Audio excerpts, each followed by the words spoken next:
నాకు ఇష్టమే శుద్ధులవు కా అంటున్నాడు. ఆయన కనికరం ఏం చేస్తుందంటే మనలను శుద్ధులను చేస్తుంది. ఆయన కనికరం ఏం చేస్తుందంటే మనకు లేని యోగ్యతను మనకు ప్రసాదిస్తుంది. పాళెములోనికి రాలేనటువంటి యోగ్యతను మనకి పాళెములో ప్రవేశించడానికి అనుగ్రహిస్తుంది.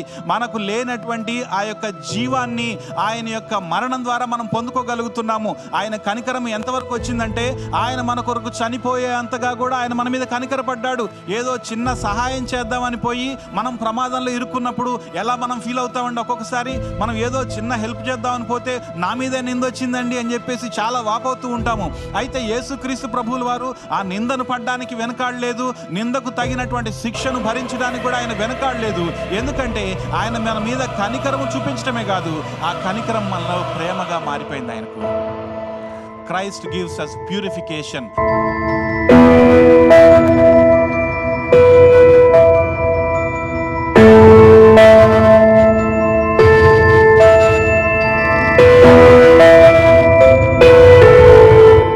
దేవునికి స్తోత్రం కలుగును గాక. హల్లెలూయా. మీ అందరికీ ప్రభు అయిన యేసుక్రీస్తు నామములో శుభములు, వందనాలు తెలియజేస్తూ ఉన్నాను. సాధారణంగా ఈ 40 రోజులలో మనం చేసేటటువంటిది ఏంటంటే వీలున్న వాళ్ళు ఉపవాసం ఉంటారు. మరి కొంతమంది ఆఫీసులకు వెళ్ళి కూడా సాయంకాలం అయ్యేసరికి దేవుని సన్నిధానానికి చేరి ఇందులో ఖచ్చితంగా గడపాలి అని నిష్ఠతోటి వచ్చేటటువంటి వాళ్ళు చాలామంది ఉంటారు. మనల్ని మనం క్రమపరచుకోవడానికి, మనల్ని మనము శిక్షించుకోవడానికి, శిక్షణను ఇవ్వడానికి, మన శరీరానికి శిక్షణను ఇవ్వడానికి మనం చేసే ప్రయత్నాన్ని దేవుడు ఎప్పుడు కూడా కనపరుస్తాడు. హల్లెలూయా.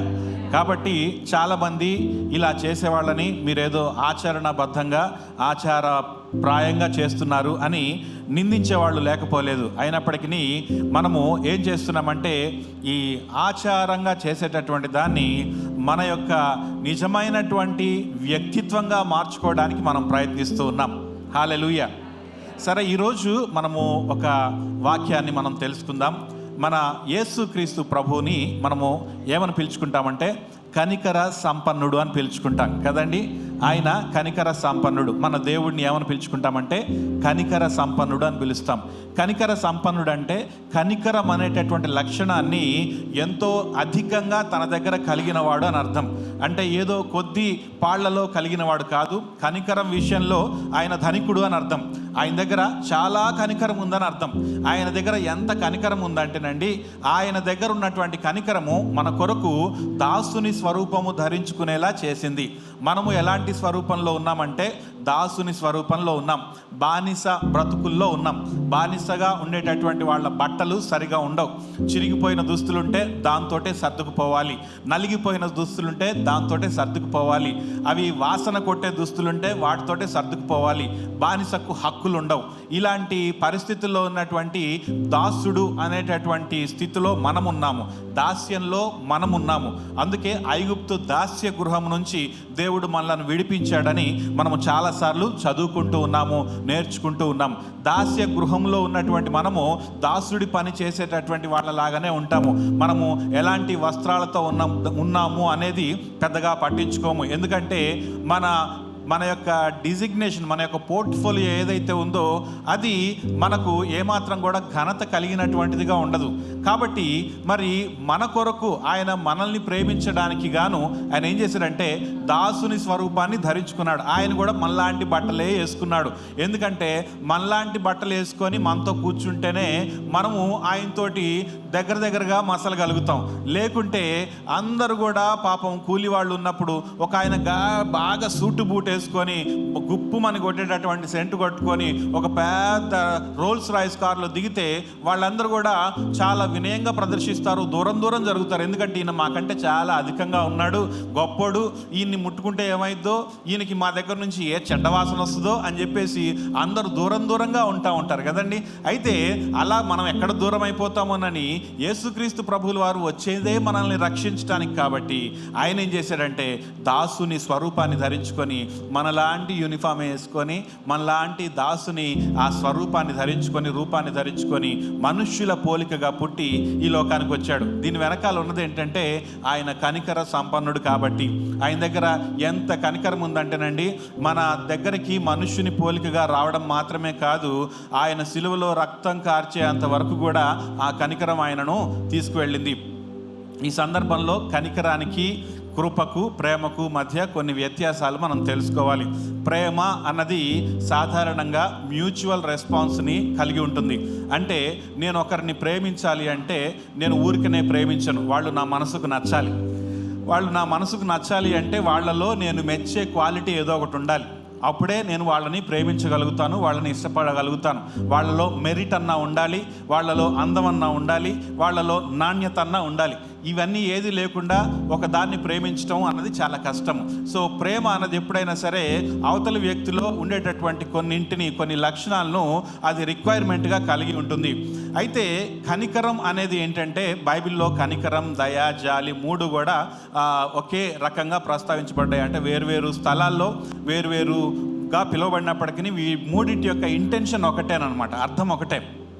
కనికరానికి ఏంటంటేనండి, ఎదుటివాడిలో ఎలాంటి మెరిట్ లేకపోయినా, ఎదుటివాడిలో ఎలాంటి గొప్పతనం లేకపోయినా జాలి చూపించడం అన్నమాట. జాలి చూపించడానికి వాడిలో ఏమీ ఉండాల్సిన అవసరం లేదు, వాడు మనకు నచ్చాల్సిన అవసరం లేదు. వాడితోటి మనం ఉండాలి, లేదంటే ఆ వ్యక్తితోటి మనం కొంచెం సమయం గడిపేలా ఉండాలి అనేటటువంటి ఫీలింగ్ మనకి రావాల్సిన అవసరం లేదు. మనకి జాలి చూపించడం అంటే వాళ్ళు ఏమీ మనకి తిరిగి ఇవ్వలేకపోయినా సరే వాళ్ళ మీద మనం జాలి చూపించడమే. అంటే వాళ్ళ మీద మనము ఏదో ఒక సహాయం చేయడానికి ముందుకు వెళ్ళడమే జాలి చూపించడం, లేదంటే కనికరం చూపించడం. అయితే మన యేసుక్రీస్తు ప్రభువుల వారికి ఉన్నటువంటి గొప్ప లక్షణం ఏంటంటే ఆయన కనికర సంపన్నుడు. ఆయన మొదట మన మీద కనికరం చూపించాడు, కనికరం చూపించి తర్వాత ప్రేమిస్తూ ఉన్నాడు. ఇప్పుడు కనికరం ఎందుకు చూపించాడంటే మనం తిరిగి ఆయనకు ఏది ఇవ్వలేం. మనము కొన్నిసార్లు చూసినప్పుడు చాలామంది జంతు ప్రేమికులు బురదల్లో ఇరుక్కున్నటువంటి కుక్కల్ని, పిల్లుల్ని తీసుకెళ్ళి చాలా ఇష్టంగా వాటిని సర్ఫేసి కడిగి శుద్ధి చేస్తూ ఉంటారు. మనకి మామూలుగా అయితే ఒక కుక్క బురదలో దొర్లొచ్చిందంటే దాని దగ్గరికి రానియం. ఒకవేళ ఏదైనా జంతువు అది బురదలో దొర్లి వస్తుందంటే దూరంగా జరుగుతాం. కొంతమంది ఏం చేస్తారంటే అలాంటి జంతువులను ఇష్టపడతారు, వాళ్ళకు ఓపిక ఎక్కువ. వాళ్ళు ఏం చేస్తారంటే ఆ జంతువులు బురదలో అంతా మునిగిపోయి ఏ డ్రైనేజీలోనో ఇరుక్కున్నప్పటికీ సరే వాళ్ళు ఏం చేస్తారంటే ఆ వాసనని భరించుకొని ఆ గలీజ్దంతా కూడా భరించుకొని తీసి దాన్ని శుభ్రం చేయడానికి ముందుకెళ్తూ ఉంటారు. ఇప్పుడు చూడండి, ఒక దారిని పోయేటటువంటి వ్యక్తికి ఆ బురదలో ఇరుక్కున్నటువంటి కుక్కపిల్లని రక్షించాల్సినటువంటి అవసరం లేదు. కానీ దాని మీద దయ కలిగింది, దాని దీనావస్థను చూసి దయ కలిగింది. ఈ దయ కలిగినటువంటి వ్యక్తి ఏం చేస్తున్నాడంటే దాని దగ్గరికి వెళ్ళి దానికి సహాయం చేయాలనుకున్నాడు. ఇట్లాగే ఒకసారి ఏమైందంటే ఒక తెల్ల బట్టలు వేసుకున్నటువంటి ఒక ఆయన దారిలో ఇరుక్కున్నటువంటి ఒక కుక్క పిల్లను సంరక్షించడానికి దాన్ని చూడగానే అది కొయ్యమని అరుస్తుంటే దీన్ని కాపాడుతానని వెళ్ళాడు. కానీ అది చిక్కటి బురదలో ఇరుక్కుపోయి ఉంది. సరే, దానికి సహాయం చేయాలంటే ఈయన ఏం చేయాలి? తన చేతులు బురదలో పెట్టాలి. అయితే తన చేతులు బురదలో పెట్టి కష్టపడి తీసిన తర్వాత కొద్దిసేపు అయిన తర్వాత ఏమైందంటే ఈ బురద డ్రై అవుతున్న కొద్దీ దీని చర్మం అంతా అతుక్కుంటుంది, ఇలాగే వదిలేస్తే ఇది కదలకుండా ఇక్కడే ఉండిపోద్ది అని చెప్పేసి దీనికి స్నానం చేయించాలనుకున్నాడు ఈయన. స్నానం చేయించుదాం కదా అనుకుని దాని మీద నీళ్లు కొడుతుంటే ఆ కుక్కలకు ఉండే స్వభావం ఏంటంటే నీళ్లు పడితే దులుపుకుంటూ ఉంటాయి కదా. ఇది దులుపుకుంటుంటే తెల్ల చొక్కా వేసుకున్నటువంటి ఈయనదంతా కూడా ఏమైపోయిందంటే నల్ల చొక్కాగా మారిపోతుంది, బురద చొక్కాగా మారిపోతుంది. కుక్క పిల్లను కడిగి అది తెల్లటి బూరు కుక్క పిల్ల కావచ్చు, ఆ తెల్లటి బూరు కుక్క పిల్ల ఇప్పుడు నెగనెగలాడుతుంది. కానీ దాన్ని కడిగినటువంటి ఈ వ్యక్తి మాత్రం ఏమైపోయాడు? అదే జరిగిందండి సిలువలో కూడా. హల్లెలూయా. ఆయన పాపమనే బురదలో ఇరుక్కున్నటువంటి మన దగ్గరికి కనికరం చూపించడానికి వచ్చాడు. అయ్యో, బురదలో నుంచి వీళ్ళని తీద్దామని అనుకుంటే మనల్ని తీసేసరికి మన బురదంతా ఆయనకు అంటుకుంది. అందుకనే ఆయన పాపముగా అయ్యాడు అని మనం చూస్తూ ఉన్నాం. సరే, యేసుక్రీస్తు ప్రభువుల వారు కనికరాన్ని చూపించినటువంటి కొన్ని సంఘటనలని మనం చూద్దాం. ఆయన కనికరం చూపిస్తే ఆయన ఏం చేస్తాడు? యాక్చువల్గా ఆయన కనికరం చూపించినప్పుడు మన జీవితంలో ఏం జరుగుతుంది? ఇది ఈరోజు క్లుప్తంగా ధ్యానం చేయడానికి మనం ప్రయత్నిద్దాం. మార్కు సువార్త 1వ అధ్యాయము 41వ వచనాన్ని చూద్దాం. మార్కు సువార్త 1వ అధ్యాయము 41 నుండి 44 వచనాల వరకు ఉన్నటువంటి దేవుని యొక్క వాక్యాన్ని చదువుకుంటే, ఆయన కనికరపడి చెయ్యి చాపి వానిని ముట్టి, నాకు ఇష్టమే, నీవు శుద్ధుడవు కమ్మని వానితో చెప్పెను. వెంటనే కుష్టు రోగము వానిని విడిచెను గనుక వాడు శుద్ధుడాయను. అప్పుడు ఆయన ఎవనితోనూ ఏమీ చెప్పక సుమి, కానీ నీవు వెళ్ళి వారికి సాక్ష్యార్థమై నీ దేహమును యాజకునికి కనబరుచుకొని నీవు శుద్ధుడవైనందుకు మోషే నియమించిన కానుకలను సమర్పించుమని వానికి ఖండితముగా ఆజ్ఞాపించి వెంటనే వానిని పంపివేసెను. దేవునికి స్తోత్రం కలుగునుగాక. ఇప్పుడు ఆయన కనికరపడి అని మనం చదువుకున్నాం. ఎప్పుడు కనికరపడ్డాడంటే ఆయన కుష్టు వ్యాధి గలవాడి అవస్థను చూసి కనికరపడ్డాడు. కుష్టు వ్యాధి గలవాడు యేసుక్రీస్తు ప్రభువుల వారి దగ్గరికి రావడం వెనకాల జరిగిన ఉదంతాన్ని మనం ఒకసారి అర్థం చేసుకుందాం, ట్రై చేద్దాం. ఆయన అప్పటి వరకు కూడా ఏం చేస్తున్నాడంటేనండి, ఈ కుష్టు వ్యాధి కలిగినటువంటి వ్యక్తులు సాధారణంగా ఇశ్రాయేలీలు అందరూ ఉండే ప్రదేశాల్లో ఉండకూడదు. ముఖ్యంగా ఎక్కడైతే సమాజ మందిరాలు ఉంటాయో అక్కడ దరిదాపుల్లో కూడా వీళ్ళు కనపడకూడదు. ఎందుకంటే ఈ సమాజ మందిరంలోనే ఎప్పుడు చేరుంటారు ఈ శాస్త్రులు, పరిచయులు. వీళ్ళు ఏంటంటే ధర్మశాస్త్రాన్ని బాగా పాటించాలి అనేటటువంటి ఒక ఆలోచనతోటి ఎక్కడ తప్పు జరుగుతుందా అనేటటువంటి దాని మీదే వీళ్ళ కన్నులు ఉంటాయి. కాబట్టి ఏది తప్పు ఖండించడానికి రెడీగా ఉంటారు. ఇలాంటి వాళ్ళ కళ్ళల్లోనికి అసలే పడకూడదు ఈ కుష్టు వ్యాధిగ్రస్తులు. బైబిల్ గ్రంథంలో కుష్టు అనేది ఒక అంటురోగంగా, అంటే అది తొందరగా వ్యాపించగలిగినటువంటి ఒక ఇన్ఫెక్టెడ్ థింగ్గా అది బయలుపరచబడింది, అది తెలియచేయబడింది. ఎందుకు అలా తెలియజేశారంటే అది పాపానికి సూచిస్తుంది కాబట్టి, పాపానికి సంకేతంగా ఉంది. అందుకని కుష్టు వ్యాధి కలిగినటువంటి వాళ్ళు ఏం చేయాలని పాత నిబంధనలో ఉందంటే, వీళ్ళందరూ పాళెము వెలుపల నివసించాలి, పాళెము వెలుపల గుడారాలు వేసుకొని నివసించాలి.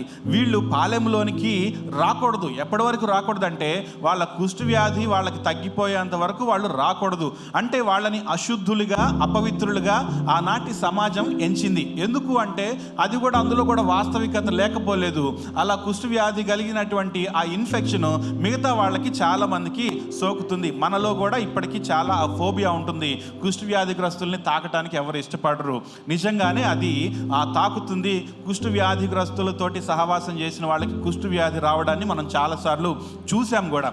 సో కుష్టు వ్యాధి అనగానే అందరూ భయపడిపోతారు. ఎందుకంటే అది ఎముకల్ని రోజు రోజుకి తినేస్తూ ఉంటుంది. ఎముకలు తినేస్తే మనం అవిటి వాళ్ళం అయిపోతాము. అవిటి వాళ్ళం అయిపోతే మామూలు పనులు చేసుకోలేము, బలహీనులుగా అయిపోతాము. రాను రాను చావుకి కాళ్ళు చాపుకునేటటువంటి స్థితికి తీసుకొస్తుంది. నెమ్మదిగా అర్ధాయుషుతో చనిపోవాల్సినటువంటి పరిస్థితి ఏర్పడుతుంది. అది ముదిరిన కొలది ఏమవుతుందంటే ఒంటి నుండి స్రావాలు కారుతూ ఒక రకమైనటువంటి నీచువాసన వస్తూ ఉంటుంది. కాబట్టి కుష్టు వ్యాధిగ్రస్తులకి పరిచర్య చేయగలగటం అన్నది చాలా గొప్ప పరిచర్య.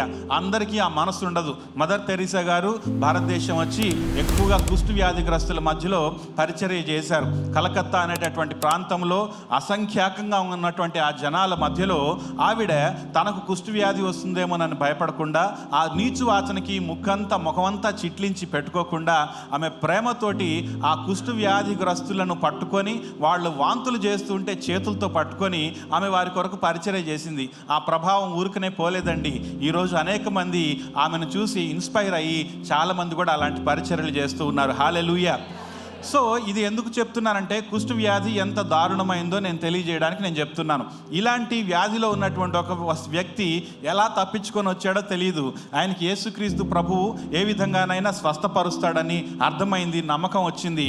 ఆయన తప్పించుకొని ఎవరికి కంటపడకుండా అప్పటి వరకు ఆయన ఆ సమాజ మందిరం దగ్గరే గలిలయ దేశం అంతటా కూడా పరిచర్య చేసి ఆయన ఆ కపెర్నహూములోనే పరిచర్య చేస్తూ ఉన్నాడు. అది కూడా సమాజ మందిరానికి దగ్గరలోనే ఆయన తిరుగుతూ ఉన్నాడు. అలా తిరుగుతున్న సమయంలో ఈయన దూసుకొని తోసుకొని యేసుక్రీస్తు ప్రభువుల వారి ముందు దాకా రాగలిగాడంటే ఆయనకున్న నమ్మకం చూడాలి. ఎందుకంటే ఇది life and death issue for him. ఎందుకంటే ఇప్పుడు కనుక ఆయన తను యేసుక్రీస్తుని కలుసుకోకంటే ముందు దొరికిపోతే ఖచ్చితంగా ఆయన రాళ్లతో కొట్టడమో ఏదన్నా బలంగా శిక్షించడమో జరిగిపోతుంది. అయితే ఆయనకున్న నమ్మకం ఏంటంటే, నేను ఎలాగైనా చేసి నేను ఎవరి కంట పడకుండా యేసుని ముందు నేరుగా కలుసుకోగలిగితే నా జీవితం మారిపోద్ది. ఎందుకంటే ఆయన దగ్గరకు వెళ్ళగలగటమే నా యొక్క అటెంప్ట్. కానీ ఆయన దగ్గరకు వెళ్ళిన తర్వాత ఫెయిల్యూర్ అంటూ లేదు అనేటటువంటి బలమైన నమ్మకాన్ని ఆ కుష్టు వ్యాధిగ్రస్తు వాడు కలిగి ఉండి ఏం చేశాడంటే, ఎట్లాగో తప్పించుకొని వచ్చేసి యేసుక్రీస్తు ప్రభువుల వాళ్ళ దగ్గర మోకరించి, అయ్యా నీకు ఇష్టమైతే నన్ను శుద్ధినిగా చెయ్యి. చూడండి, తన క్వశ్చన్లో తన రిక్వెస్ట్లో ఏముందంటే, నా రోగం తీసే అనట్లే, నన్ను శుద్ధినిగా చేయంటున్నాడు. ఎందుకంటే తనను బాధ పెట్టేది తన రోగం కాదు, తను బాధ పెట్టేది తన యొక్క నింద. అందరూ కూడా నువ్వు అపరిశుద్ధుడవు, నువ్వు అశుద్ధుడవు, నువ్వు అపవిత్రుడవు, నువ్వు రోగిష్ఠుడివి అని తిడుతూ ఉంటే అది భరించలేకపోతున్నాడు. చాలాసార్లు రోగం కాదండి మనల్ని కృంగదీసేది, రోగం ద్వారా వచ్చేటటువంటి అవమానం మనల్ని కృంగదీస్తూ ఉంటుంది. పాపం కంటే పాపం ద్వారా వచ్చేటటువంటి అవమానం మనల్ని దేవుడి దగ్గర నుంచి ఎక్కువగా దూరం చేస్తూ ఉంటుంది. అపరాధ భావంతో చాలామంది దేవుడి నుంచి దూరంగా వెళ్ళిపోతూ ఉంటారు. అయితే ఇతని పరిస్థితి ఎలా ఉందంటే, ఇప్పుడు గనక యేసు ఆయనను స్వస్థపరచకపోతే తిరిగి వెళ్ళే లోపు ఎవరన్నా గుర్తుపట్టారంటే ఈ కుష్టు వ్యాధిగ్రస్తుడు లోపలికి వచ్చేసాడని వెంటనే ఏం చేస్తారంటే చంపేయటం అన్నా చేస్తారు, ఇంకేదన్నా చేస్తారు, వాళ్ళ ఇష్టం అనమాట. కాబట్టి దీనికి భయపడిపోయినటువంటి ఆయన, నీకు ఇష్టమైతే నన్ను శుద్ధిగా చేయి ప్రభువా, నువ్వు శుద్ధిగా చేస్తే నేను బ్రతుకుతాను, లేదంటే నేను చచ్చిపోవటమే ఉంది, ఇంకేం లేదు అన్న ఇదిలో ఆయన వేడుకుంటూ ఉన్నాడు. ఇప్పుడు యేసుక్రీస్తు ప్రభువుల వారికి ఆయన్ని స్వస్థపరచాల్సిన అవసరము లేదు. ఎందుకంటే ఆయన ఇష్టం, కావాలంటే స్వస్థపరచవచ్చు, లేదంటే లేదు. అందులో ఈయన ఒక అఫెన్స్ చేస్తున్నాడు. అఫెన్స్ చేసి తన దగ్గరకు వచ్చిన్నాడు. అసలు మనలాంటి వాళ్ళం అయితే నిన్ను రానిచ్చింది ఎవరు అసలు ఇక్కడ దాకా అని అంటాం. చాలామంది అపార్ట్మెంట్లలో sales representatives are not allowed అని పెట్టుకుంటారు బోర్డు.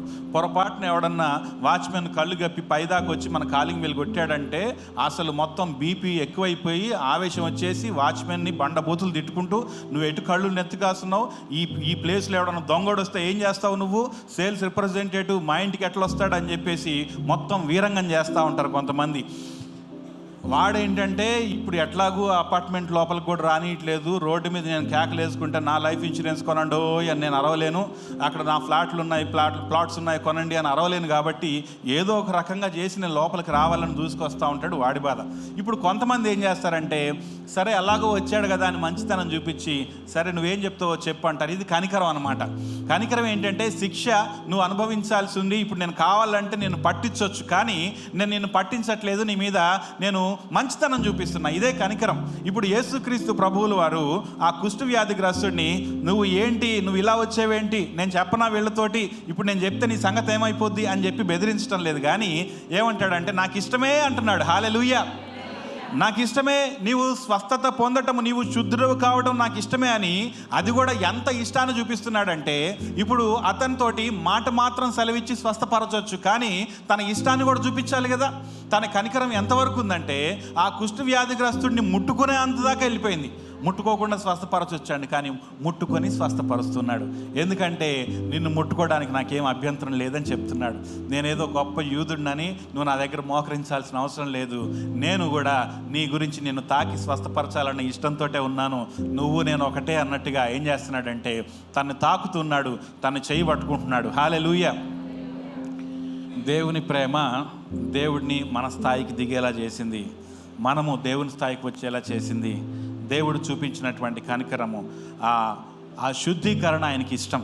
రక్తస్రావం కలిగినటువంటి స్త్రీ కూడా, ఆమె రక్తస్రావం కలిగిందైతే ఆమె కడగా ఉండాలి. ఆ కడగా ఉండాల్సినటువంటి స్త్రీ ఏం చేసిందంటే జనాల మధ్యలోనికి వచ్చేసింది. ఆమెకు కూడా లైఫ్ అండ్ డెత్ ఇష్యూనే ఇక్కడ. ఎందుకంటే ఆమె ధర్మశాస్త్రాన్ని మీరింది. ధర్మశాస్త్రాన్ని మీరితే శాస్త్రులు ఊరుకోరు, వెంటనే ఎలా చంపేయాలి, ఆ పనిష్మెంట్ని ఎలా ఎగ్జిక్యూట్ చేయాలి అని ఆలోచిస్తూ ఉంటారు. అయితే ఈ స్త్రీ మొత్తానికి ఏంటంటే వస్త్రపు చెంగును మాత్రం ముట్టుదును అనుకొని వస్త్రపు చెంగును ముట్టింది. ఆమెకు కూడా భయమే ఉంది, ఒకవేళ కాలును తాకితే ఏమవుతుందో, కాలును తాకితే నేను తాకినందుకు నాకేమైనా శిక్ష పడుతుందేమోనని వస్త్రపు చెంగును మాత్రం ముట్టుదును అనుకొని ముట్టుకుంటే ఆమెకి ఏమైపోయిందంటేనండి స్వస్థత వచ్చింది. అది కూడా యేసుక్రీస్తు ప్రభువుల వారికి ఇష్టంగానే ఉంది. అయితే యేసుక్రీస్తు ప్రభువుల వారు ఏం చేస్తున్నాడంటే తన కనికరాన్ని చూపించి అంతటితో వదిలేయట్లేదండి. అంతటితో వదిలేసకుండా ఈ కుష్టు వ్యాధిగ్రస్తుడికి ఏం చెప్పాడంటే, సరే నాకు ఇష్టమే, నువ్వు అశుద్ధుడిగా ఉండటం నాకు ఇష్టం లేదు, నువ్వు పాపంలోనే నీ యొక్క ఈ శ్రావంలోనే ఉండిపోవటం నాకు ఇష్టం లేదు, ఈ దుర్వాసనలోనే ఉండిపోవటం నాకు ఇష్టం లేదు, నేను స్వస్థపరిచాను, అయితే నువ్వు ఒకటెళ్ళు మోషే నీకు నియమించిన కానుకలను సమర్పించిపో అన్నాడు. కంపాషన్ ఒక్కటి చూపించి వదిలిపెట్టలేదు, ఆయన మనలను ధర్మశాస్త్రానికి లోబడేవారుగా చేయడానికి కూడా ఆయన చూస్తూ ఉన్నాడు. ఆయన కనికరము మనలను అవిధేయులను చేయడానికి కాదండి. ఆయన మన మీద చూపించేటటువంటి కనికరము మనము నిబంధనలను అనుసరించకపోయినప్పటికీ మనలను దోషులుగా తీర్పు తీర్చకుండా ఉండడానికి కాదు. ఆయన కనికరం ఎలాంటిదంటే నిబంధనలు అనుసరించే మనస్తత్వం లేనటువంటి మనలను బాగు చేసి నిబంధనలు అంటే నియమాలు అనుసరించే వాళ్ళముగా చేయడమే ఆయన యొక్క ఉద్దేశం. హల్లెలూయా. అందుకని స్వస్థపరిచి అంతటితో ఊరుకోలేదు, స్వస్థపరిచాను, ఇప్పుడు నీకు క్రమశిక్షణ నేర్పించాలి. ఏంటి ఆ క్రమశిక్షణ? ఏంటంటే బుక్లో ఏదైతే రాసిందో అది నీవు చెయ్యాలి అంటున్నాడు. ఈరోజు యేసుక్రీస్తు ప్రభువుల వారు అందరికీ ఇచ్చేటటువంటి ఆహ్వానం ఏంటి తెలుసా అండి? మనందరం కూడా ఆయన దగ్గర శుద్ధులం కావాలి అని ఆహ్వానిస్తూ ఉన్నాడు. చాలాసార్లు మనము శుద్ధులం కాకుండా ఉంటున్నాం. మనల్ని శుద్ధుల్ని చేయాలంటే ఆయనకు బురద అంటుకోవాలి. గుర్తుపెట్టుకోండి, మనల్ని శుద్ధం చేయడానికి ఆయన పాపాన్ని అంటించుకున్నాడు, ఆయన పాపాన్ని మోసాడు, కనికరం చూపించాడు. మనం తిరిగి ఆయనకి ఏమి ఇవ్వలేము. సరికదా మన బురద ఆయనకు పూసాం. ఆయన దోషిగా నిలబెట్టబడ్డాడు, ఆయన పాపిగా తీర్పు తీర్చబడ్డాడు. ఆయన మన కొరకు సిలువలో ఆయన రక్తం కార్చాడు. ఆ రక్తం కారుతుంటే ఆ ధారలో మనందరం కూడా కడగబడాలని, మనలో ఉన్నటువంటి అశుద్ధత తొలగిపోవాలని యేసుక్రీస్తు ప్రభువుల వారు తలంచి ఆయన రక్తాన్ని కార్చడానికి, చివరి రక్తపు బొట్టు వరకు కార్చడానికి ఏమాత్రం కూడా వెనకాడనటువంటి స్థితిలో ఆయన ఉన్నాడు. హల్లెలూయా. ఆ ఊటలో, ఆ రక్తపూటలో మనము ఏం చేయాలంటే మునగాలండి. ఆ రక్తపూటలో మునిగితే పాపికి రక్షణ వస్తుంది. ఆయూట మున్గి దొంగయు హాశుద్ధు డాయేను నేనట్టి పాపీనేప్పుడు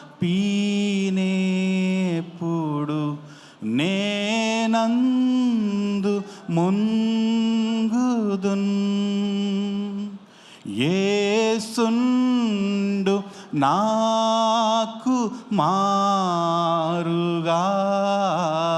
సిల్వన్ జావాగా శ్రీయేసుర తామేప్పుడు శ్రవించు నాకుగా. మన రక్తస్రావం అరికట్టడానికి ఆయన ఇంకా స్రవిస్తూనే ఉన్నాడు. హల్లెలూయా. మనలో ఉన్నటువంటి అశుద్ధతను ఆపివేయడానికి ఆయన పరిశుద్ధ రక్తం ఇంకా ప్రవహిస్తూనే ఉంది. ఆ పరిశుద్ధ రక్తం మన కొరకు ధారగా ప్రవహిస్తుంటే ఆ రక్తంలో ఎవరైతే కడగబడతాడో ఆ కుడివైపున దొంగ ఆ ఊటలో మునిగాడు. ఆ కుడివైపున దొంగ ఆ రక్తాన్ని గ్రహించాడు, ఆ రక్తపు విలువను గ్రహించి అందులో మునగటం ద్వారా తను ఏం చేశాడంటే పరదైసును పొందగలిగాడు. హల్లెలూయా. సో ఆయన ఏం చేస్తున్నాడంటే నాకు ఇష్టమే శుద్ధురవు కా అంటున్నాడు. ఆయన కనికరం ఏం చేస్తుందంటే మనలను శుద్ధులను చేస్తుంది. ఆయన కనికరం ఏం చేస్తుందంటే మనకు లేని యోగ్యతను మనకు ప్రసాదిస్తుంది. పాళెములోనికి రాలేనటువంటి యోగ్యతను మనకి పాళెములో ప్రవేశించడానికి అనుగ్రహిస్తుంది. మనకు లేనటువంటి ఆ యొక్క జీవాన్ని ఆయన యొక్క మరణం ద్వారా మనం పొందుకోగలుగుతున్నాము. ఆయన కనికరం ఎంతవరకు వచ్చిందంటే ఆయన మన కొరకు చనిపోయే అంతగా కూడా ఆయన మన మీద కనికరపడ్డాడు. ఏదో చిన్న సహాయం చేద్దామని పోయి మనం ప్రమాదంలో ఇరుక్కున్నప్పుడు ఎలా మనం ఫీల్ అవుతామండి? ఒక్కొక్కసారి మనం ఏదో చిన్న హెల్ప్ చేద్దామని పోతే నా మీదే నింద వచ్చిందండి అని చెప్పేసి చాలా వాపోతూ ఉంటాము. అయితే యేసుక్రీస్తు ప్రభువుల వారు ఆ నిందను పడ్డానికి వెనకాడలేదు, నిందకు తగినటువంటి శిక్షను భరించడానికి కూడా ఆయన వెనకాడలేదు. ఎందుకంటే ఆయన మన మీద కనికరము చూపించడమే కాదు, ఆ కనికరం మనలో ప్రేమగా మారిపోయింది. ఆయనకు మన చేతగాని తనమే ఆయన మనలను ప్రేమించేలా చేసింది. ఆయన కనికరం ఏం చేస్తుందంటే ఇట్ గివ్స్ ప్యూరిఫికేషన్. ఏం చెప్పండి? అది మనకు పవిత్రతనిస్తుంది. ఆయన మనలను కడిగేటట్లు మనకి ఆ కనికరము సహాయం చేస్తుంది. So God gives, Christ gives us purification. ఆయన మనలను పవిత్రపరచడానికి ఇష్టంగా ఉన్నాడు. రెండవదిగా ఆయన ఏం చేస్తున్నాడంటేనండి, ఒకసారి మార్కు సువార్త 6వ అధ్యాయము 34వ వచనం చదువుదాం. కాగా వారు దోణి ఎక్కి అరణ్య ప్రదేశమునకు ఏకాంతముగా వెళ్ళిరి. వారు వెళ్ళుచుండగా జనులు చూచి అనేకులు ఆయనను గుర్తెరిగి సకల పట్టణముల నుండి అక్కడికి కాలినడకను పరిగెత్తి వారి కంటే ముందుగా వచ్చిరి. గనుక యేసు వచ్చి ఆ గొప్ప జనసమూహమును చూచి వారు కాపరి లేని గొర్రెల వలె ఉన్నందున వారి మీద కనికరపడి వారికి అనేక సంగతులను బోధింపసాగెను. దేవునికి స్తోత్రం. ఇక్కడ మొదటి లైన్లో మనం చూస్తే వారు అరణ్య ప్రదేశమునకు ఏకాంతముగా వెళ్ళిరి అని చూస్తున్నాం. ఇప్పుడు అప్పటికే చాలా మినిస్ట్రీ చేసేస్తున్నాడు యేసుక్రీస్తు ప్రభువుల వారు తన శిష్యులతో కూడా. వాళ్ళకి ప్రైవేట్ టైం అన్నది దొరకట్లేదు. కనీసము కాలకృత్యాలు తీర్చుకోవడానికి కానీ, సేద తీరటానికి కానీ, కొద్దిసేపు మౌనంగా ఉండడానికి కానీ, లేదంటే ప్రార్థనలో గడపడానికి కానీ, ఇవన్నిటికి కూడా జనాలు చుట్టూ లేని టైం ఎప్పుడొస్తుందా అని ఎదురు చూస్తూ ఉన్నారు. అయితే ఇక్కడ జనాలు కొంచెం పలసబడ్డారు అనగానే ఇంకా నేను వెంటనే మనం ఏకాంతంగా వెళ్ళిపోదామని చెప్పేసి వాళ్ళు దోణి ఎక్కి అరణ్యం వైపు ఉండేటటువంటి ఒడ్డు దగ్గర దిగి అరణ్యంలోకి వెళ్ళిపోదామని ట్రై చేశారు. ఎందుకంటే అరణ్యంలో జనసంచారం ఉండదు. సో అరణ్యము ఉండేటటువంటి వైపుకి ఎవరు కూడా జనాలు దోణి ఎక్కడానికి ఇష్టపడరు. కాబట్టి ఐసోలేట్ అయిపోదామని అనుకొని ఆయన ఎప్పుడైతే అక్కడికి వెళ్ళాలనుకున్నాడో చూడండి, ఆయన ఆలోచనకు భిన్నంగా చాలామంది తెలుసుకొని ముందుగానే ఆయన కంటే వచ్చేసి అవతల ఒడ్డు దగ్గర రెడీగా ఉన్నారు ఈయన దిగేటప్పటికి. చూడండి, యేసుక్రీస్తు ప్రభువుల వారు ఏకాంతంగా ఉండాలనుకున్నప్పుడు ఆయన ఏకాంతతకు భంగం కలిగించి వెళ్తున్నారు. ఇప్పుడు సాధారణంగా మనకి ఏమనిపిస్తుంది అంటే కోపం వస్తుంది. అలాంటి పరిస్థితిలో మనం ఉంటే ఇంకా నాకు ఫ్రీడమ్ ఎక్కడుందండి, ఇప్పుడు కూడా నేను ఇంకా వీళ్ళతోటే ఉండాలి అని అనుకుంటూ ఉంటాం. కానీ యేసుక్రీస్తు ప్రభువుల వారు ఆయన విసుక్కోలేదు వాళ్ళ మీద. ఆయన విసుక్కోకుండా మళ్ళీ అక్కడ కూడా ఏం చేశాడంటే వాళ్ళ పరిస్థితి చూశాడు. వాళ్ళు ఎందుకు అంత ఆరాటంగా వస్తున్నారు, వాళ్ళు ఎందుకు అంత పరుగులు ఎత్తుకుంటూ వస్తున్నారు, మేము దోణి మీద వస్తుంటే వాళ్ళు చుట్టూ తిరిగి పరిగెత్తుకుంటూ కాలినడకను వచ్చేసి నాకంటే ముందుగా అక్కడ చేరుతున్నారంటే పాపం వాళ్ళకి ఎంత అవసరం ఉందో అని ఆలోచించాడు. కానీ వాళ్ళ మీద విసుక్కోలేదండి మన యేసయ్య. అందుకనే దేవుడి స్వభావాన్ని మనం పొందుకున్నప్పుడు మనలో ఉన్న విసుగు మాయమైపోద్ది. కొంతమంది ఊరికనే విసుగు వస్తూ ఉంటుంది. అలా విసుక్కోవటం గొప్ప అనుకుంటారేంటో. వాళ్ళు ఈ న్యూ టెస్టిమెంట్ని బాగా చదవాలి. యేసయ్య ఎక్కడన్నా విసుక్కున్నట్టున్నదా చెప్పండి? ఎక్కడ విసుక్కోడు. ప్రతి దానికి ప్రేమతోటి సమాధానం చెప్తూ ఉంటారు. కొంతమంది ఊరికనే అమ్మ పిలిస్తే విసుకు, నాన్న పిలిస్తే విసుకు, పిలిచిన సారి రెండోసారి పిలిస్తే ఇందాకే చెప్పాను కదా నీకు సరిగా వినలేవా నువ్వు అంటూ ఉంటారు. చూడండి, ఒక రెండోసారి చెప్పిందే చెప్పాల్సి వస్తేనే ఇంత విసిగిపోతూ ఉంటాం మనము. ఆయన 24/7 ప్రజల మధ్యలోనే ఉండాలి. ఆయనకంటూ ఒక ప్రైవేట్ లైఫ్ లేదు.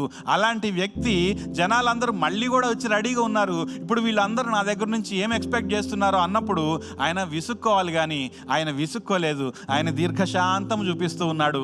అంతేకాదండి, కనికరం చూపిస్తున్నాడు. కనికరపడ్డాడు వాళ్ళ మీద. వాళ్ళ పరిస్థితిని అర్థం చేసుకున్నాడు. వాళ్ళకి ఎందుకు అంత ఆరాటం అని ఆలోచిస్తే వాళ్ళకి అర్థమైంది ఏంటంటే యేసుక్రీస్తు ప్రభువుల వారి కాపర్ లేడట. కాపర్ లేని గొర్రెల్లాగా ఉన్నారు. కాపర్ లేని గొర్రెలకు ఏం అవసరం అండి? కాపర్ లేని గొర్రెలకు ఏముండదు తెలుసా? క్రమశిక్షణ ఉండదు. గొర్రెలన్నీ ఎటు పడితే అటు వెళ్ళిపోతూ ఉంటాయి, చెదిరిపోతూ ఉంటాయి. చెదిరిపోయిన గొర్రెలు ఏమవుతాయి తెలుసా? అడవి జంతువులకు బలైపోతూ ఉంటాయి, ఆహారం అయిపోతూ ఉంటాయి. చూడండి, క్రమశిక్షణ ఉండదు. ఫస్ట్ క్రమశిక్షణ లేకపోతే ఏమవుతుందంటే వాటి జీవితం ముగిసిపోతుంది. అయితే వీళ్ళకి ఎవ్వరు కాపర్ లేరట. అందుకని మేనర్స్ తెలియట్లేదు వీళ్ళకి. కాపర్ లేరు కాబట్టి వీళ్ళు యేసుక్రీస్తు ప్రభు ఏమనుకుంటాడో ఇవన్నీ అనవసరము, ఆయన దగ్గరికి వెళ్ళాలి, ఆయన చూపులో మేము పడాలి, ఆయన దగ్గర స్వస్థత పొందుకోవాలి. దెయ్యాలు పట్టి అనేక సంవత్సరాలుగా మేము బాధపడుతున్నాము, ఈ రోగంతో అనేక నెలలుగా మేము బాధపడుతున్నాము, ఆయన ఒక్కసారి మమ్మల్ని చూడాలి, ఆయన చేయి ఒక్కసారి మా మీద పడాలి అని కోరుకొని వేటిని లెక్క చేయకుండా వెళ్ళిపోతుంటే యేసుక్రీస్తు ప్రభువుల వారు మాత్రము వాళ్ళలో ఉన్నటువంటి క్రమశిక్షణ రాహిత్యతను చూచాడు. వాళ్ళ మీద కనికర పడ్డాడు. చూడండి, మనలో చెడును చూచి కూడా మన మీద కనికర పడేది మన దేవుడు ఒక్కడేనండి. మనలో ఎవరైనా చెడు చూస్తే మన మీద కనికర పడరు. మనం అప్పటి వరకు ఎవరికన్నా సహాయం చేస్తున్నాం అనుకోండి మంచితనంతో, పొరపాటున వాడికి చెడ్డ అలవాట్లు ఉన్నాయని తెలిస్తే అట్లాంటి వాడికి నేనెందుకు ఇస్తా అంటారు వెంటనే కదండి. అట్లాంటి అమ్మాయికి నేనెందుకు సపోర్ట్ చేస్తాను? ఆ అమ్మాయి మంచిది కాదట నాకు తెలిసింది, ఆ అబ్బాయి మంచోడు కాదట నాకు తెలిసింది, ఆ బ్రదర్ మంచివాళ్ళు కాదట, ఆ పాస్టర్ గారు మంచి ఆయన కాదట, ఇవన్నీ తెలుసుకొని అంటే మన దృష్టిలో మంచి అనిపించిన వాళ్ళకే మనం ఇస్తాం. కానీ మనము వాళ్ళని అంచనా వేసి మనం ఇస్తాం, వాళ్ళని జడ్జి చేసి మనం ఇస్తాం. కానీ మనము చెడ్డవాళ్ళమని తెలిసి కూడా మన మీద కనికరం చూపించడానికి ముందుకు వచ్చినటువంటి ఏకైక వ్యక్తి యేసుక్రీస్తు ప్రభువుల వారు. హల్లెలూయా. ఆయన ఏం చేశారంటే ఇప్పుడు కాపర్ లేని వాళ్ళు ఏమైపోతారంటే వాళ్ళకి భద్రత ఉండదు. They didn't have protection.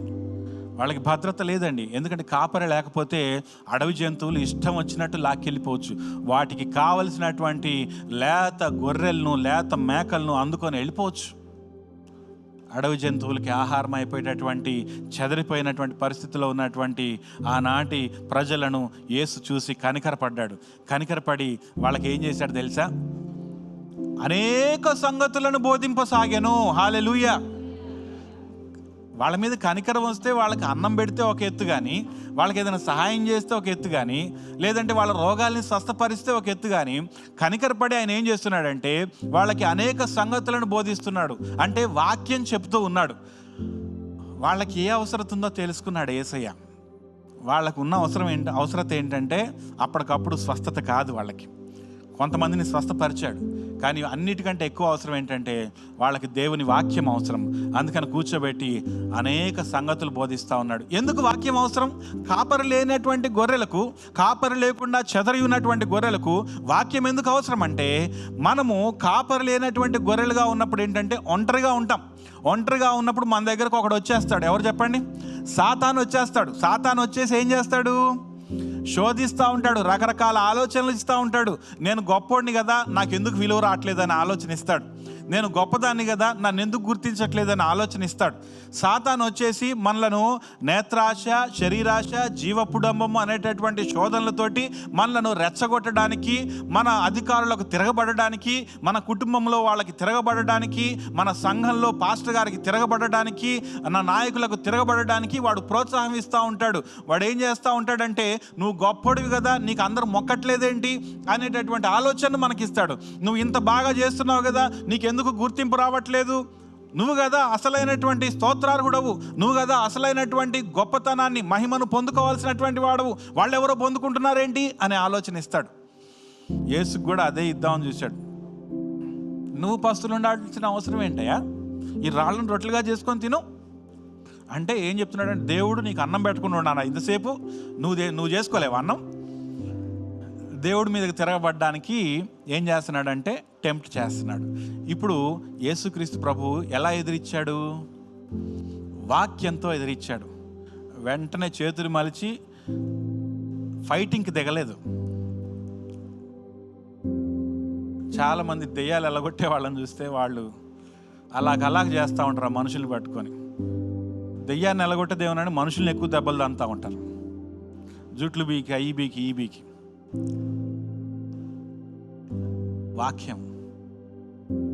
వాక్యం ఉపయోగించాడు. శోధన వచ్చినప్పుడు ఏంటండి, అపవాదిని ఎదిరించాలంటే ఏం చేయాలి? వాక్యం ఉపయోగించాలి. వాక్యం ఉపయోగించాడు ఆయన. వాక్యం ఉపయోగిస్తే ఏమైపోయిందంటే అపవాది వెళ్ళిపోయింది. 3 సందర్భాల్లో వాక్యం ఉపయోగించాడు, అపవాది వెళ్ళిపోయినట్లుగా మనం చూస్తున్నాం. ఇప్పుడు అదే టెక్నిక్ ఎవరికి నేర్పిస్తున్నాడంటే, ఇక్కడ కాపరి లేకుండా ఉన్నటువంటి గొర్రెలకు నేర్పిస్తున్నాడు. ఎందుకు నేర్పిస్తున్నాడంటే, ఇప్పుడు కాపరి ఎప్పుడు మీతో ఉంటాడన్న గ్యారంటీ లేదు. ఎందుకంటే కాపరిని కొట్టుదును, గొర్రెలు మంద చెదరిపోతుంది అని వాక్యం ఉంది. కాబట్టి there will be a time where there is no shepherd for the people.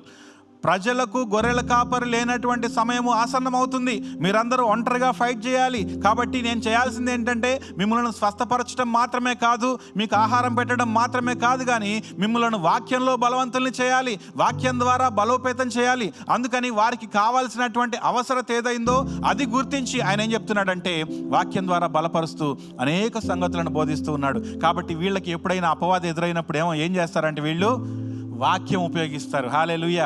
మనం వాక్యం చదువుకున్నాం ఇందాక, గంట సేపు వాక్యం చదివాం కదా. వాక్యం చదివినప్పుడు మనలోనికి వాక్యం వెళ్ళిపోయింది, వాక్యం వింటూ ఉన్నప్పుడు వాక్యం వెళ్ళిపోయింది.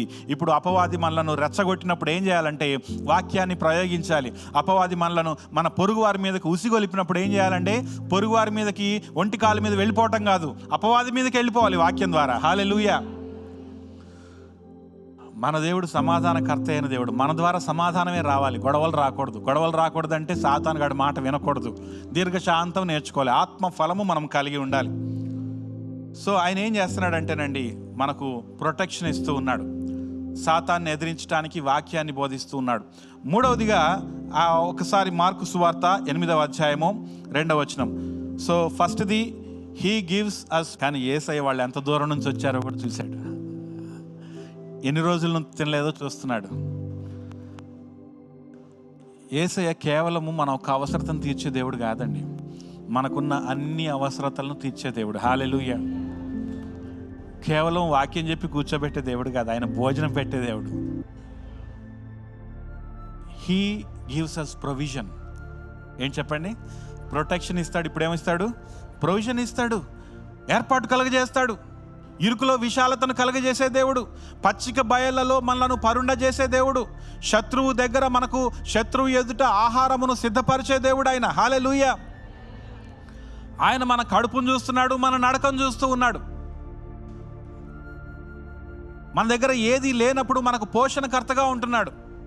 ఆయన మన మీద కనికరపడి మన కొరకు ఏం చేస్తున్నాడంటే ఆహారాన్ని పంపించే దేవుడుగా ఉన్నాడు.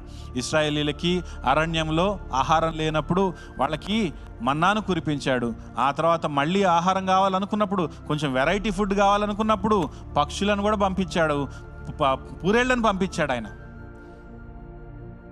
అయితే అన్నీ ఉన్నా సరే నీవు లేకపోతే నా పయనం ఆగిపోతుంది.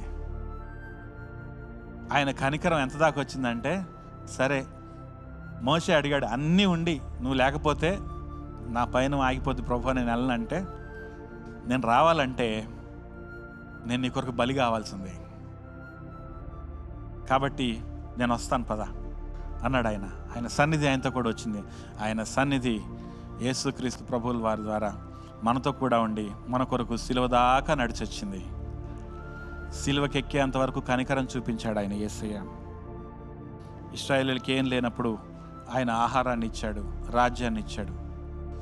అబ్రహాము బలివ్వాల్సిన పరిస్థితి వచ్చింది. తన కుమారుని తీసుకెళ్ళిపోయాడు. టీనేజ్లో ఉన్నటువంటి అబ్బాయిని బలివ్వటం ఎంత కష్టంగా ఉంటుందో ఊహించుకోవచ్చు మనం. చచ్చిపోయారంటేనే దొర్లుకుంటూ ఏడ్చేటటువంటి వేదన మనకు కలుగుతుంది. అలాంటిది మనమే చేతులతో చంపేయాలంటే ఆ తండ్రి ఎలా తట్టుకొని ఉంటాడు, ఎంత బాధ ఉంటుంది. కానీ ఆ తండ్రి కుమారుడి కంటే కూడా పరలోకపు తండ్రిని ఎక్కువగా ప్రేమించాడు. సంతోషంగా తీసుకెళ్తూ ఉన్నాడు అబ్రహాము. తీసుకెళ్తూ ఉంటే అబ్రహాం మీద కనికరం చూపించాడు. హల్లెలూయా. ఇస్సాకు మీద కనికరం చూపించాడు. కనికరం చూపించి అంతా రెడీ అయిపోయి చెయ్యి లేపేసరికి ఆగన్నాడు. ఆగని తర్వాత ఏంటంటే, ఏంటి ప్రభు ఆగమన్నావు అంటే, వద్దులే ఆ గొర్రె పిల్ల ఏదో నేనే చూసుకుంటా అన్నాడు. He chose the lamb, not Abraham. Abraham కాదండి, దేవుడు ఎంచుకున్నాడు. అబ్రహాం మీద కనికరం చూపించినందుకు వాట్ కాస్టెడ్ గాడ్, దేవుడికి ఎంత మూల్యం చెల్లించాల్సి వచ్చింది. అబ్రహాము కుమారుడు వద్దు అన్నాడు. మరి ఎవరు కుమారుడు రావాలి? నీ కుమారుడు వద్దులే, నా కుమారుడిని ఇస్తా అన్నాడు. ఆ కనికరం ఏ ఎక్స్టెంట్కి వెళ్ళిందో మనం ఆలోచించాలి. ఎంత ఎక్స్టెంట్ అంటే, నీ కుమారుని నీ చేతులతో చంపుకుంటే నేను చూడలేకపోతున్నాను, కానీ నా కుమారుని మాత్రము సిలువకు అప్పగించడానికి నేను ముందుకు వస్తున్నాను. ఇదంతా దానికి కారణం ఏంటంటే, అబ్రహాము నీ మీద నేను చూపిస్తున్నటువంటి కనికరం. ఎందుకంటే నేను నిన్ను ప్రేమిస్తున్నాను. ఎంతగా ప్రేమిస్తున్నానంటే, నా కుమారుణ్ణి సిలువకు పంపించేంతగా ప్రేమిస్తున్నాను. ఆ కనికరము అంత కాడికి తీసుకెళ్ళిందండి. ఈరోజు ఆ కనికరం గురించి మనం తెలుసుకోవడానికి దేవుడు మన కృప అనుగ్రహించాడు. ఆయన ఏం చేస్తారంటే, he purifies us, he protects us and he provides us through his compassion. తెలుగులో అర్థం చేసుకోవాలంటే, ఆయన కడిగాడు, కనువిప్పు కలుగజేశాడు, కడుపు నింపుతాడు. ఆయన మన కడుపు నింపే దేవుడిని, మన కనువిప్పు కలిగజేసే దేవుడిని, మనల్ని కడిగి శుద్ధి చేసే దేవుడిని, మన కనికర సంపన్నుడైన యేసుక్రీస్తుని పాదాభివందనం చేసి ఆయన వేడుకుందాం, ఆయన స్తుతిద్దాం, ఆరాధిద్దాం, ఆయనకు ఒక్కడుగన్నా ముందుకు వెళ్ళడానికి ప్రయత్నిద్దాం. దేవుడు అటువంటి కృపను, ధన్యతను మనందరికీ అనుగ్రహించును గాక. కళ్ళు మూసుకొని చిన్న ప్రార్థన చేసుకుందాం.